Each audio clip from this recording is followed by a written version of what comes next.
You're not inconsistent because you lack motivation. You're inconsistent because your life has no structure. That's the truth most people avoid. Because blaming motivation feels bitter. It keeps your identity safe. I just need to feel more driven. I need to get inspired again. I'll start when I'm ready. But readiness is a lie. Because motivation doesn't show up when you need it. It shows up when it wants. And if your entire life depends on something unstable, then your results will be unstable too. That's why you start strong and fade. Why you plan big and execute small. Why you know what to do, but don't do it consistently. It's structure. Or, more accurately, the lack of it. Because without structure, every day becomes a negotiation. And negotiation is where discipline dies. You wake up and ask yourself, what should I do today? That question sounds harmless. It isn't. Because now you've opened the door to options. And options create friction. Maybe I'll start later. Maybe I'll do something easier first. Maybe today isn't the right day. And just like that, you've lost control of your own day. Not because you're lazy. Because you gave yourself too many choices. The people you think are motivated, they're not. They just don't ask that question anymore. They already decided. Their day is structured. Their actions are predefined. There's no debate, just execution. And that's what makes them look disciplined, not emotion. Design. Because structure removes the need to think.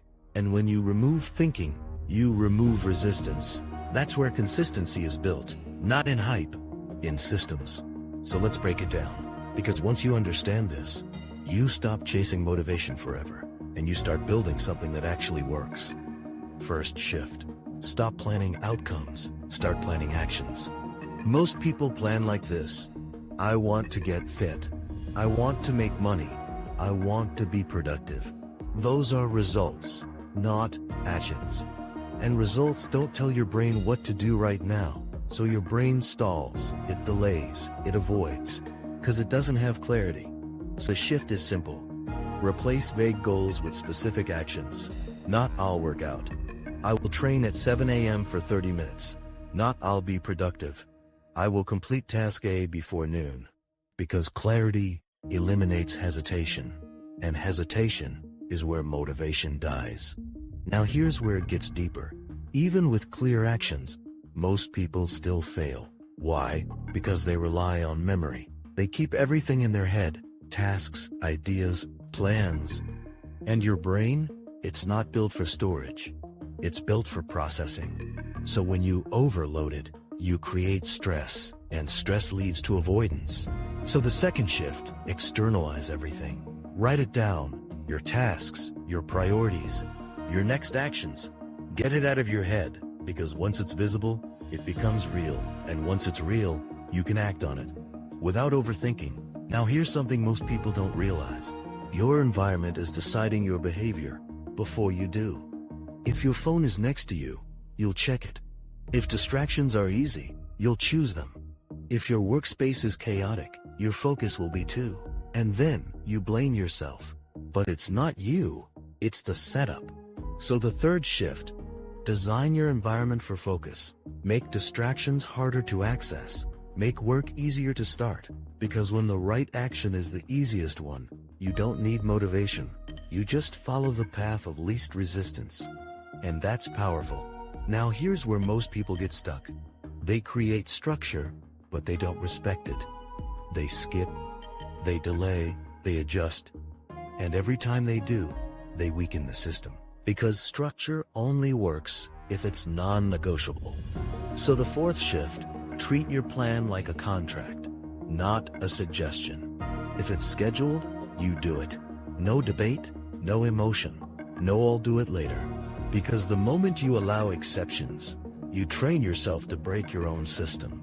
And once that happens, you're back to relying on motivation again. Now let's talk about time. Most people think they need more of it. They don't. They need better boundaries. Because your time isn't disappearing randomly.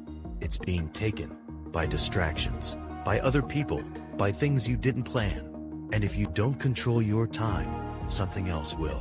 So the fifth shift, protect your time aggressively. Say no more often.